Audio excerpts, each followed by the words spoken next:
Har Har Mahadev. Hello বন্ধুরা, তোমরা কেমন আছো? আমি ভালো আছি।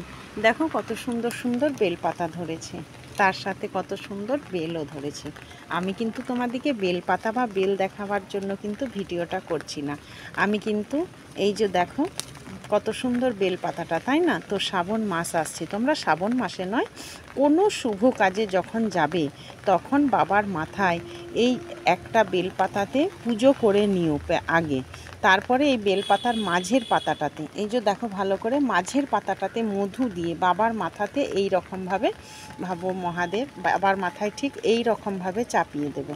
চাপিয়ে দিয়ে নিজের মনস্কামনার কথা, মনের কথাটা বাবাকে বলবে।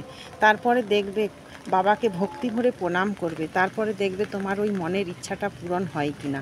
বিশেষ করে যারা পরীক্ষা দিতে যাচ্ছ, যারা চাকরির জন্য পরীক্ষা দিতে যাচ্ছ, তারা একবার চাকরির জন্য যারা পরীক্ষা দিতে যাচ্ছ বা ইন্টারভিউ দিতে যাচ্ছ, তারা একবার অন্তত এটা করে যাও। এটা ভক্তি ভরে বাবাকে এরকমভাবে চাপিয়ে, সেদিনে নিরামিষ অতি অবশ্যই খাবে, কিন্তু বাবার মাথায় বেলপাতাটা এরকম করে চাপিয়ে দিয়ে যাও, মধু লাগিয়ে, মাঝেতে বেলপাতার মধ্যে মধু লাগিয়ে এই রকমভাবে চাপিয়ে দিয়ে যাও।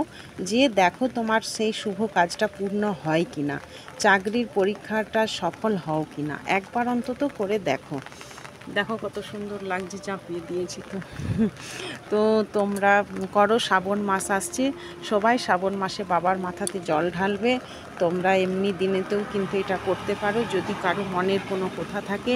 আমি লাভ পেয়েছি, তো আমি চাই আরও 5 জন এটা করে দেখুক, তাদেরও কিছু উপকার হচ্ছে কি না। তো তোমরা অতি অবশ্যই করবে। যদি কারো কোনো সমস্যা থাকে তো বাবার কাছে যাবে, বাবা মহাদেবের কাছে যাবে, যে বাবার প্রথমে পুজো করে নেবে, যেমন করে পুজো করো। ঠিক আসার সময় এই মাঝের পাতাটাতে মধু লাগিয়ে এই রকমভাবে চাপিয়ে দিয়ে তোমরা চলে আসবে প্রণাম করে। বাবাকে মনে মনে বেলপাতাটা চাপাবার পরে মনে মনে নিজের মনের কথাটা বলে তারপরে চলে আসবে। দেখবে তোমাদের ইচ্ছা পূর্ণ হবে।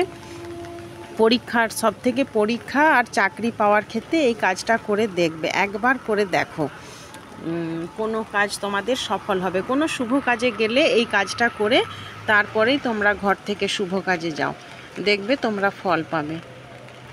হর হর মহাদেব।